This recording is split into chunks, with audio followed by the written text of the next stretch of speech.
Ya bisa. Jadi Bu Atalia bisa melakukan tuntutan terhadap RK maupun si LM ya. Bisa. Mereka juga dua-duanya bisa dipidanakan. Tapi selalu ada risiko. Risiko itu adalah hancurnya rumah tangganya Ridwan Kamil dan Atalia. Kenapa hancur? Karena ketika Ridwan Kamil misalnya kemudian dipenjara oleh laporan yang ada, ya akhirnya hubungan mereka pecah dan pisah. Perceraian terjadi.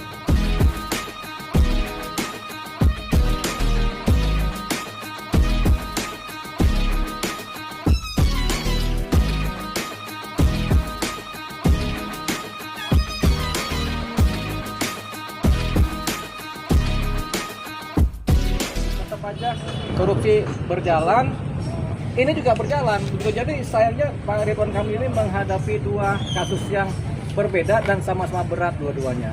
Jadi harus dijalani oleh dia. Gitu. Toh kan ada rencana katanya Ridwan Kamil melaporkan LM atas dugaan pencemaran nama baik. Apakah kalau mau laporin LM itu sendiri Ridwan Kamil harus tes DNA juga atau bisa serta-merta langsung melaporin LM? Begini, sebenarnya ini dua si malakama. Nggak dilaporkan, itu seorang Lisa Mariana akan berteriak-teriak minta haknya. Jadi kalau Lisa ini minta haknya ini agak sulit secara hukum, tapi bisa. Hukum perdata maupun hukum pidana bisa dia masih menggugat, tapi agak sulit, agak panjang ya. Makanya si Lisa ini, si LM ini kemudian dia menggunakan sarana-sarana media sosial. Jadi ada yang namanya permintaan keadilan lewat hukum, ada yang namanya permintaan keadilan lewat jalur sosial. Jadi yang dilakukan oleh LM ini adalah permintaan keadilan lewat jalur sosial. Gitu, jalur psikologi sosial. Nah, permintaan keadilan seperti ini kemudian kalau dibiarkan aja tidak ditanggapi berbahaya. Makanya seorang Ridwan Kamil harus mengambil keputusan. Dia harus melakukan sikap tindak keputusan, yaitu menanggapi ini secara hukum. Kalau menanggapi secara sosial, kalau bisa diademkan, nggak apa-apa. Tapi kalau nggak bisa, mau nggak mau dia secara hukum. Makanya Ridwan Kamil kemudian berniat melaporkan seorang LM. Tentu saja ini berdampak terhadap tes DNA. Ketika laporan polisi itu sampai dibikin oleh seorang Ridwan Kamil, tentunya harus dibuktikan. Kan laporannya kan pencemaran nama baik lewat Undang-Undang ITE. Karena laporan itu tentunya harus dibuktikan. Benar nggak ini terjadi pencemaran nama baik atau apakah ini sesuai fakta apa tidak? Nah, untuk mendapatkan fakta tentunya salah satu cara pembuktiannya adalah dengan cara melakukan konfrontir yang pertama. Yang kedua, mencari saksi-saksi. Yang ketiga, baru tes DNA. Jadi ketika laporannya adalah pencemaran nama baik, otomatis ujungnya adalah pembuktian lewat tes DNA. Otomatis wajib tes DNA, itu polisi melakukan tes DNA terhadap anaknya. Kalau tidak terbukti ini anak Ridwan Kamil, terjadilah dugaan pencemaran nama baik. Tapi kalau terbukti, pencemaran nama baiknya hilang. Begitu. Dari segi hukum, apa sih yang harus dilakukan, upaya apa yang harus dilakukan Bu Atalia sebagai istri? Bu Atalia, kalau bicara hukum saja, tapi kan ini nggak bisa hukum saja, kan harus ada persoalan kekerabatan keluarga inti, keluarga besar, kemudian persoalan sosial, persoalan psikologis hubungan antar dia sebagai istri dan si Ridwan Kamil sebagai suami kan. Jadi kalau dia hukumnya saja, ya tentunya laporannya perzinahan. Tapi laporan perzinahan ini kan sudah lama. Ujung-ujungnya juga selain laporan perzinahan, laporan lagi pencemaran nama baik karena Atalia bergabung dengan Ridwan Kamil sebagai satu keluarga. Jadi tercemarkan kan. Jadi ujung-ujungnya ke situ juga. Kalau perzinahan, ini persoalan udah lama, udah 4 tahun yang lalu ya. Jadi karena sudah 4 tahun yang lalu, susah mencari bukti perzinahan. Tapi faktanya ada, yaitu saksinya menyatakan sendiri kami berzina kan begitu kan. Saya dengan Ridwan Kamil, kata si LM. Nah, itu salah satu buktinya, tapi itu agak susah ya. Karena perzinahan itu harus dibuktikan hubungannya bagaimana, di kamarnya bagaimana begitu. Nah, lebih masuk juga kalau dilaporkan oleh seorang istrinya Ridwan Kamil, tentunya laporannya adalah laporan pencemaran nama baik juga, kembali ke situ ujungnya. Nah, kalau ke laporan hukum seperti ini, kembali lagi ujungnya harus ada tes DNA gitu. Bang, ini juga merugikan dari pihak LM sendiri nggak sih? Artinya kan tidak ada pernikahan di antara kedua belah pihak. LM rugi nggak rugi itu relatif. Kalau kepentingannya sosial atau kepentingan ekonomi atau kepentingan hukum itu relatif ya. Jadi kalau dia sendiri meledakan ini dalam posisi minta keadilan secara sosial, itu artinya si LM ini merasa tidak rugi. Jadi dengan begini dia sebenarnya merasa untung. Tapi Bang, yang namanya perselingkuhan itu artinya kan tidak dibenarkan oleh beberapa pihak Ya. gitu. Artinya dengan hal seperti ini, seandainya dari LM sendiri menang, apakah perempuan-perempuan yang di sana yang memang istri saya itu tidak akan berontak gitu loh dengan artinya mereka kan pasti ada kekhawatiran suaminya berselingkuh gitu. Oh iya, sebenarnya hal seperti ini tabu untuk dibicarakan ya. Tapi ini kan teriakan-teriakan dari wanita ya. Jadi yang tabu ini kemudian kalau kita sampaikan di sini juga tabu juga sebenarnya ya. Jadi banyak wanita, banyak istri kemudian yang mengalami seperti ini, hal seperti ini. Tapi kemudian ada yang bisa menerima, ada yang bisa mentoleransi, ada yang bisa memaafkan, ada yang tidak. Kalau tidak bisa memaafkan tentunya ujungnya perceraian. Tapi kalau bisa memaafkan tentu hubungannya langgeng. Tapi hubungan langgeng ini hubungan yang sifatnya tidak seperti dulu gitu. Karena setiap ada pengkhianatan timbul rasa sakit.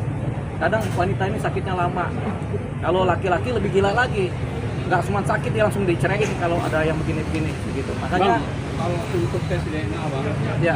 siapa yang lebih berkompetensi ini? Apakah dua belah pihak atau salah satu pihak? kalau tes DNA, kalau pakai ilmu hukum tes DNA ya, tes DNA itu harus dilaksanakan oleh 3 pihak, anaknya, bapaknya, ibunya secara berbarengan. Harus diketahui dan ada saksi bahwasanya darahnya diambil atau apa yang diambil itu harus ada saksi, dokter atau bidan atau perawat. Dia tahu nih yang ambil ini darahnya si bapak, ini darahnya si ibu, ini darah si anak. Sementara kan tes DNA kan lewat darah dulu kan. Jadi itu harus diambil tuh masing-masing kemudian dicek secara tes DNA ya. Nah kemudian kalau sudah itu terjadi bahwasanya benar ini darahnya bapak, darah ibu, darah anak. Dari darah anak ini kelihatan, ini darah bapaknya DNA-nya apa, darah ibu DNA apa, darah anak DNA apa. Kalau kemudian ada DNA bapak nyampur di anak ini atau DNA ibu juga nyampur, berarti ini dianggap sebagai anak kandung, Anak biologis. anak biologis, kandung biologis. Kalau ibu cinta artinya sendiri, Bang, benar. Artinya Bang, siapa yang harus dahulu mengajukan, apakah pihak RK atau LK? Begini, biasanya yang minta pengakuan anak kan ibu. Ibu minta ini anaknya si bapak. Kenapa? Karena ibu ini yakin, ibu ini berhubungan dengan cuma bapak ini aja dalam satu waktu. Jadi dia yakin ini bapaknya ini. Gitu. Jadi akhirnya biasanya minta adalah ibu. Ibu minta supaya bapaknya mengakui anaknya. Gitu. Biasanya begitu. Wanita yang akan minta itu biasanya pada umumnya. Tapi ada juga laki-laki yang minta duluan. Ini benar nggak anak saya? Kata laki-lakinya kan, coba tes DNA gitu. Tapi ini jarang sekali terjadi ya, karena ini sifatnya begitu privasi kalau tes DNA. Tapi kalau wanita ini punya anak, dia merasa kan bikinnya berdua. Kenapa kok saya yang harus ngurus ini? Walaupun dalam hukum agama memang ini kewajiban dari ibu kalau di luar pernikahan, tapi kemudian secara sosial, psikologis kan bikinnya berdua. Yang laki juga harus bertanggung jawab, makanya biasanya wanita akan mengejar. Anda kok yang melakukan, jadi Anda yang bertanggung jawab begitu. Jadi kita minta pertanggungjawaban Anda. Gimana caranya? Ya harus ada pengakuan dari Anda. Jadi salah satu posisi anak ini diakuin, anak luar kawin diakuin oleh bapaknya adalah pengakuan sukarela atau pengakuan yang diakibatkan oleh adanya proses hukum. Bang, buat Alia sendiri akan bisa melaporkan atau bisa menuntut RK atau LM sendiri Bang jika memang semua terbukti. Bang, saran abang buat RK sendiri apa dan buat LM sendiri gitu? Begini, karena sudah kepalang basah namanya ini kan, Ridwan Kamil sudah kejebur, LM juga sudah kejebur, tapi Ridwan Kamil punya istri yang dia cintai. Jadi begini, sebenarnya ini sudah basah.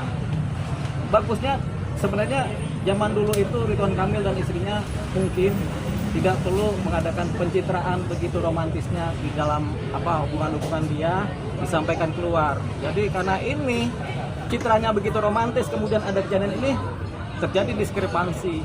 Diskrepansi itu gap antara citra yang ada dengan fakta. Ketika gapnya terlalu jauh, kemudian publik menilai ini sebagai suatu hal yang begitu jomplang ya. Jadi akhirnya sentimennya sangat negatif terhadap seorang Ridwan Kamil. Akhirnya apa? Ridwan Kamil dengan segala jabatan yang dia dulu pernah punya, dengan segala karir yang dulu dia punya, itu hancur berantakan. Sekarang ini penilaian masyarakat kepada Ridwan Kamil, walaupun ada pro dan kontra, 6-70% adalah menceritakan Ridwan Kamil sebagai hal yang negatif. Itu kenapa? Karena dahulu Ridwan Kamil dan keluarganya suka membuat cerita-cerita rumah tangga yang paling romantis, yang paling bahagia. Ternyata itu terjadi diskrepansi dari citra yang dibuat dengan fakta yang terjadi, dan sekarang terjadilah diskrepansi ini. Gap yang terlalu tinggi menghasilkan sentimen yang sangat negatif. Bang, jika memang ada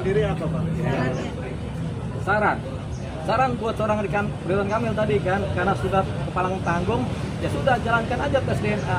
Sebenarnya nggak perlu pakai proses hukum, yakin aja tes DNA. Kalau memang ternyata itu hasilnya adalah itu anak kandungnya Ridwan Kamil, ya diakui gitu. Karena hukum juga bilang begitu, kalau memang anak kandung dan memang dites ini adalah anak kandung yang sah, ya diakui berdasarkan hukum. Mahkamah Agung juga bilang gitu. Ketika memang ternyata adalah hubungan saudara antara bapak dan anak, bapak ini wajib kemudian mempertanggungjawabkan anak ini, nafkahnya, kemudian pengakuannya, kemudian di akta-aktanya, itu adalah kewajiban dari lakinya, dan sudah ada. Kalau dulu kan kita masih nasabnya ke ibu aja pakai ilmu hukum agama. Kalau sekarang ada putusan Mahkamah Agung yang menyatakan bahwasanya kalau ada pengakuan dan ada tes DNA, maka si laki-laki juga bertanggung jawab. Bahkan hubungannya keperdataan si laki-laki ini, keperdataan keluarga besar pun akan turun kepada anak ini. Gitu. Kalau sudah terjadi tes DNA dan diakui. Kalau ternyata tidak, misalnya ternyata memang bukan anaknya Ridwan Kamil ini. Ridwan Kamil kemarin kan ragu-ragu, ini anak siapa? Akhirnya dia tanggung jawabkan. Nah, Ridwan Kamil kemudian bisa juga melaporkan si LM ini karena pencemaran nama baik terhadap dirinya dan keluarganya, khususnya mengenai status anak. Tapi mengenai perselingkuhannya itu sudah terjadi dan itu faktual, sehingga nggak bisa dianggap pencemaran nama baik. Nah, tinggal nanti kalaupun ini dipersidangkan, ketika ini bukan anak kandungnya Ridwan Kamil setelah tes DNA dan kemudian Ridwan Kamil melaporkan pencemaran nama baik dan si LM kemudian harus disidangkan, harus dibuktikan lagi di pengadilan. Karena apa? LM berbicara berdasarkan keyakinannya karena ada fakta-fakta yang terjadi terdahulu, ya. LM berdasarkan keyakinannya. Ketika dia disidang nanti, ini akan dibuktikan lagi oleh hakim apakah dia bersalah secara sengaja atau tidak. Jadi LM tetap punya potensi lepas dari hukuman. Kenapa? Karena ada fakta-fakta yang faktual terjadi pada waktu terdahulu, sehingga dia kemudian yakin kalau misalnya ini si anak ini adalah anaknya Ridwan Kamil, begitu. Tapi ternyata tidak. Ya udah, ini berproses di pengadilan. Itu dia. Seandainya memang benar itu kan tidak ada pernikahan, artinya tetap bisa diakui sebagai anak kandung. Iya, kalau sudah tes DNA dan memang itu adalah darahnya. Itu tidak ada pernikahan. Walaupun mesti tidak ada pernikahan, putusan Mahkamah Agung itu sudah menyatakan bahwasanya hubungan keperdataannya kemudian terjadilah, yaitu hubungan keperdataan antara ayah dan anak. Artinya apa? Warisan-warisan dari ayah ini juga jatuh ke anak ini, walaupun tidak dalam pernikahan. Gitu. Seperti itu sekarang. Artinya ada hubungan biologis. Ya. Ada hubungan biologis ya artis. Kalau biologis sudah pasti kan sudah tes DNA kan, tinggal hubungan keperdataan. Hubungan keperdataan ini warisan, nama keturunan, bahkan nama nasabnya bisa si anak ini punya. Artinya haknya sama dengan anak-anaknya. Sekarang sama. Kalau dulu nggak sama, dulu harus ibu. Kalau sekarang asal ada tes DNA dan memang anak biologis positif ini anak kandung, haknya sama. Bang, kalau dari kacamata Bang Sri ngelihat kasus ini ya, motivasi dari Lisa sendiri ini apa mungkin Abang melihatnya? Pertama, motivasi psikologis ya. Motivasi psikologis, yaitu dia pengen supaya anak ini ada bapaknya yang benarnya siapa. Itu dulu, kita anggap itu berbaik sangka. Yang kedua, motivasi ekonomi. Saya kan ini anaknya kan buat bareng-bareng sama bapak ini. Tentunya bapak ini juga tanggung jawab juga buat nafkah anak ini, buat masa depannya. Apalagi di awal-awal sudah ada janji-janji untuk membesarkan anak ini sampai kuliah. Kan ada itu kan, sampai anak ini dewasa kan itu kan. Itu sekarang itu motifnya itu. Jadi motif pertama adalah motif pengakuan secara psikologis. Motif kedua adalah secara ekonomi anak ini, kemudian bukan kepada ibunya ya, tapi kepada anak ini supaya anak ini besarnya itu jadi orang. Gitu. Tanggung jawab lah ya dan Tanggung jawab. Oke. Kalau isu politik itu dampak dari kelakuan seorang Ridwan Kamil menghasilkan sisi politiknya dia terkena. Oke. Ya, ini kan karena kelakuan laki-laki. Status anak luar nikah. Anak di luar nikah kalau kemudian tidak diketahui biologisnya anak siapa, ya tetap anak luar nikah. Tapi kalau diketahui bapaknya siapa dan bapaknya mengakui, menjadi anak di luar nikah yang dipertanggungjawabkan oleh bapaknya. Hubungan keperdatannya ada. Kalau anak di luar nikah kemudian diakui karena faktor tes DNA yang memang akurat, berarti tetap harus diakui dan hubungan keperdatan dengan bapaknya ada, termasuk dan keluarga besar bapaknya ada. Kalau tidak diakui, tetap tes DNA. Kalau sama sekali tidak diakui dan tidak mau tes DNA, hubungannya jatuh kepada ibunya. Sekarang Ridwan Kamil mengakui apa tidak? Kalau dia sama sekali nggak mengakui, ya jatuhnya ke ibunya. Tapi kan ini nggak mudah karena harus ada tes DNA. Gitu. Kalau tesnya ada, ya otomatis harus mengakui. Nggak bisa berpaling dari pengakuan. Tapi kan Tapi haknya sama, Bang. Hak di mata hukumnya sama. Sama sekarang. Mendapatkan terkait warisan. Iya sama. Asalkan ada tes DNA, hasil tes DNA ada. itu di Undang-Undang Nomor berapa, Pak? Itu di putusan Mahkamah Agung tahun 2010. Dicari saja itu. Berarti mulainya dari tahun 2010 ya? Iya. Kalau dia melakukan itu sebelum 2010, Ya sekarang berlaku undang-undang itu, ya terjadilah tetap. Pokoknya pun kapan tes DNA? dilakukannya udah lama gitu. Iya. Ada emang yang begitu. Ada. Oh yaudah, lanjutin aja. Artinya berlaku surut Bang. Hah? Artinya berlaku surut Ya tapi kan anaknya udah dewasa sekarang. Ya udah paling kesel aja sama bapaknya. Oke, thank you Bang.